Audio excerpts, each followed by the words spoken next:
Listen, I don't know how you're going to react to this. I don't know if I should even say anything. But look, what the heck, let's just rip the band-aid off. Your QBRs are boring. There, I said it. I feel better. I hope you do too. Now look, I get it. Your quarterly business reviews don't always come out of a box in great shape. But look, there's things that an account manager can do to turn a dull, lifeless, boring quarterly business review into an engaging, exciting one that everybody wants to attend. So sit tight and I'm going to share with you 9 ways you can have a successful quarterly business review. Welcome back. Thank you so much for joining me. It's Warwick here from Account Manager Tips. Now don't forget to like, share, subscribe, follow, whatever you need to do to make sure that we stay in touch. All right, well, what are the secret ingredients of a successful QBR? Well, number 1 is to don't call it a QBR. So what are the objectives of a quarterly business review? Well, you want to review past performance and how that's tracking towards agreed goals. You want to make sure that you are forecasting and planning for the future and making the most of opportunities that present themselves. And you want to make sure that as a supplier, you're demonstrating the value that you bring to the partnership and the difference you're making to your client's business. I just don't think quarterly business review does all that justice. So listen, get creative, rebrand yourself and rebrand the quarterly business review into something a bit more exciting. So here's some ideas for you.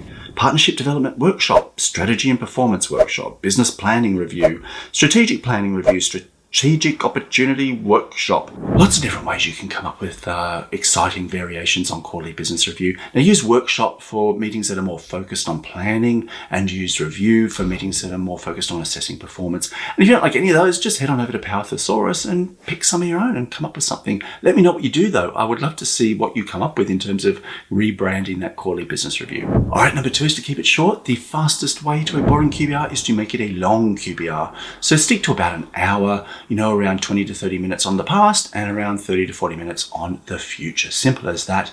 For annual reviews, you might want to make them 90 minutes just because you have a lot more data to assess, and also those tend to be more planning focused meetings, so you have a lot more conversations around what you want to achieve in the future. So that's my advice. We just don't have attention spans that can sustain long quarterly business reviews. In fact, they did a study on how students attention spans lag during a lecture, and they found after the first 30 seconds they start to lose attention, and every couple of minutes they start to get distracted. So my advice is also during your review to keep it different, to mix things up, play a video, show some images, maybe move from a presentation to a whiteboard or a flip chart just to re-engage your audience and to refocus their attention on you and what you're presenting. Number 3 is to tell the QBR as a story. We all love stories, we respond to them, that's how we're wired. Use a very simple story structure like beginning, middle, and end. Nancy Duarte, who is a presentation guru, suggests this format, and I think it works really, really well.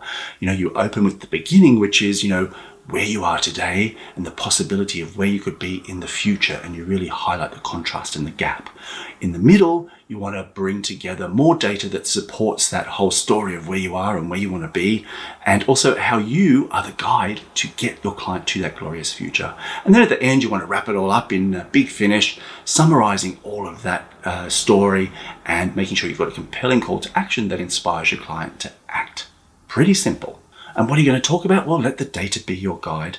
Look for the threads of data that are connected and that support that story you want to tell. You want to make sure that you've only got like one aha moment, one exciting thing to be talking about that influences your quarterly business review. I used to get reviews that had like 60 slides. I mean, there's just no way to prepare and remember all of that. So you want to just put all of the surplus slides into an appendix and just focus on those dozen slides that really tell that story. Now, why not think about using the rule of 3? As humans, we're much more inclined to remember information that we see as patterns. And if you chunk information, it really helps you remember things. Now think of a number like 0752 768 4121. If you show that in one long string, really hard to kind of remember and even read. If you break it down into little sections, 0752 768 4141, it's much easier to read and recall. So that's sort of the background to that. But the rule of 3 is a time-honored tradition for storytelling, for songwriting, for poetry, for all sorts of literature, and it's really about bringing your narrative into groups of 3 compelling, powerful sentences. So beginning, middle, and end, ready, set, go. These are all examples of things that use the rule of 3. So it can be a great way to actually make your presentation and your review much more memorable.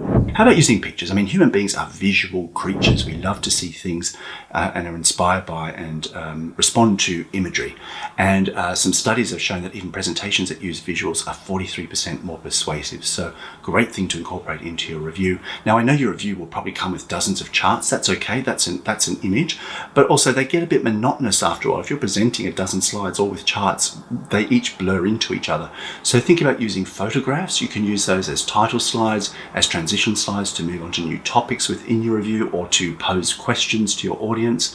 What about diagrams? Those are great to show the relationships between information or to explain processes. That's really useful. And High Slide and Diagrammer are both great resources you can use to download diagrams for free. High Slide has a great plugin that actually sits directly within PowerPoint, and you can download slides within your presentation without leaving PowerPoint, which is really, really useful as well. Well, think about icons. Icons are a great way to organize your information. So dump the bullet points, use icons instead. So let's say you're talking about targets. So you might use an icon of, say, a bullseye, and that can really draw people's eye. It can draw their attention. It can quickly communicate the information you're trying to share.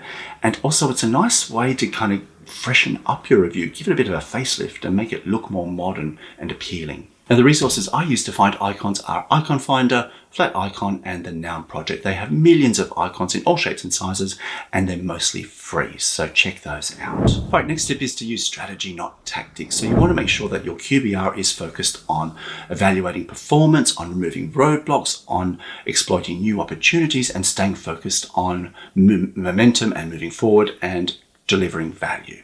If you start to focus on operational matters and issues and feedback, it's just going to dissolve into one complaint resolution, problem-solving mess, and you'll just not get anywhere. So schedule separate meetings for anything that's operational to keep the two separate. Now, if you're going to be at your client's premises, then you might want to set up a meeting before your quarterly business review. And the reason I do it before is because I want to leave on a high note, and I want the client to leave on a high note. I want us both to leave the quarterly business review thinking about all the great, exciting things we can achieve together.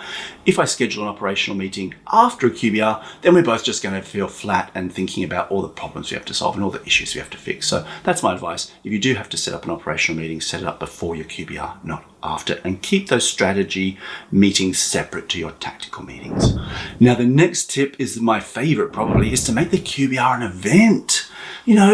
Fireworks, party, get some enthusiasm and anticipation going about attending your event. Make sure your client is crystal clear. This isn't another meeting that could have been an email. This is a really important strategic meeting about optimizing your partnership and making a big difference to their business. All right. So, most account managers will send an invitation and then it's set and forget until the actual day of the event. So think about how you can actually bring more anticipation to your QBR. Now, here's how I do it: is to set up an email sequence. Drip your client and the attendees, 4 or 5 different emails over the course of a period, like a month, to let them know about what's going to happen in the QBR, why their attendance is important, and why they need to be there. This is what it might look like. Okay. Email 1, let's say you send it 30 days before, that's your invitation. You're going to make it sound exciting, like a movie premiere, why not? Let people know why they should be there and that they don't want to miss it. Email 2, 10 days before, share a sneak peek at some data, maybe an interesting trend you've discovered, and let them know they're going to need to be at the QBR to find out more. 4 days before, email 3, you might just send a copy of the full business review, and more on that later. Send the agenda, what input you need from them, and why this is a QBR they don't want to miss. And then the day before, send a final reminder about the review and let them know how much you're looking forward to meeting. And then a day or two after, send any follow-up notes, action items, and thank participants for making the QBR a success. So how easy is that? I mean, so simple and a very, very effective way to build up some anticipation and interest in your event. Now, to make an event, you want to have some A-listers there, right? Rolling out the red carpet. So get those senior stakeholders involved, your boss, your point of contact's boss, important people that can make decisions on the spot and move the program forward. That is going to signal that this is a very strategic meeting and not just some boring old update. Now, this is the favorite tip of mine, which is to, pull together a highlight slide of the successes of the program in the quarter previously or the year to date, and give shout outs to people that deserve them, your point of contact, people within your client's organization. That can be a really exciting way for you to showcase the value you're bringing, the work people are doing, and easy for people to message up and also around and internally in their business. And it can be something people anticipate. They look forward to the surprise of who's going to get the recognition this quarter in your review. So it's a nice tip. All right, and last tip, bring food. That's probably the most effective tip of all. Nothing like donuts and muffins to encourage people to attend your business review. All right, we're nearly at the finish line. Next tip, send the quarterly business review in advance. Now, I used to hate doing this. I had a client that insisted upon it. She wanted the review at least a week in advance, and then she'd return it back to me with her notes and questions and anything she wanted to discuss during the review. I used to think, well, if I send her the review now, well, what am I going to talk about in the meeting? But then I came to realize that actually the review is the least important part of the actual meeting. The conversation with the client is. So I came to love it. She would give me the feedback. I could be fully prepared. And you know what? The more people are prepared for your business review, the more that they've read it in advance, the more they understand what you're going to talk about, the less time you have to spend talking about the review, and you can spend much more time talking about the far more exciting future and the possibilities of things you can accomplish together. And my last tip is to read the room. Now, if you are delivering your review in person, it's so important that you are aware of your audience's reactions. I've seen so many account managers fail at their quarterly business reviews, and not because the content wasn't great, but just because they didn't read the room. If people are talking on their phones, if they're having side conversations, if they're staring out the window, these are all classic signs that they're losing interest. So here are some ways you can re-engage them and make sure they stay focused on you and your business review. All right, skip it. Don't dwell on the slide. If no one's interested, move on. Don't read the slides. People can read the screen just as well as you can. Let the slides speak for themselves and tell a story instead. Share some insights or some context that brings perspective to the information. Audience interaction, that works actually whether it's in person or you can use polls and chats and surveys in webinars. Ask people to participate. Call on somebody specifically and say, hey, listen, Warwick, you had experience with that. Why don't you share that with the rest of us? I think it'd be really interesting to this conversation. Whatever you do, don't be afraid to just put people on the spot and ask for them to give their insights. Changing pacing, talking fast, going slower, pausing, to highlight important points. All of these things can make it much more interesting and get people listening.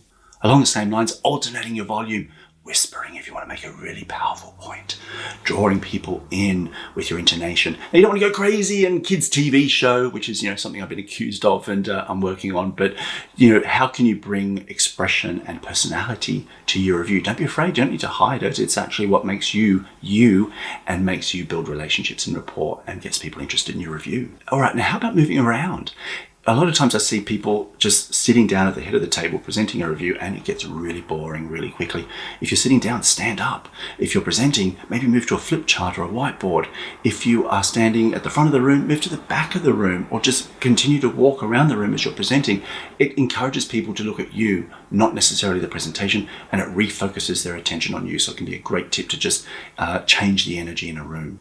All right, go off script. Don't be afraid to deviate from your slide notes and the slides if the conversation heads that way, if it's relevant, if something pops into your head that you want to discuss or ask questions of, or if people bring new topics to the table that again are relevant, you don't want to go completely off piste.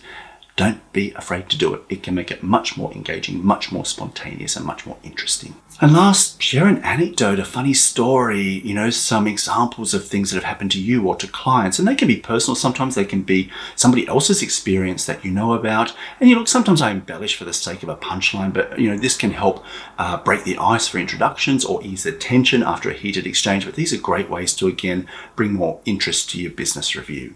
All right, there you have it. They are my tips to rescue a boring QBR and make it a successful one. So let me run through them again real quick for you. 1, don't call it a QBR. Use an alternative description that inspires and better reflects the objectives of your meeting. 2, keep it short, 20 to 30 minutes for the past, 30 to 40 minutes for the future, no more than 15 slides, move everything else to an appendix. 3, tell the QBR as a story. Find the narrative in the data. Tell a new and unexpected story of what is, what could be, and how you are the guide that will get your client to the promised land. Use the rule of 3. Improve recall by chunking your insights into groups of 3 short, powerful messages. Use pictures, that's tip number 5. Humans remember pictures better than words, so use a variety of charts, images, diagrams, and icons to communicate your ideas. Number 6, strategy, not tactics. Keep the QBR at a high level. Focus on supply performance, return on investment, progress towards goals, potential roadblocks, and emerging opportunities. You'll want to schedule separate discussions for operational matters. Number 7, make it an event. Generate interest and anticipation with a series of emails to participants that showcase the objectives of the QBR and get them excited to attend. Number 8 is to send the QBR in advance. Circulate that review to participants before the presentation. Ask for comments, ask for questions. You'll be better prepared. And with everyone familiar with the QBR, you can spend less time during the meeting talking about the past and more time planning for the future.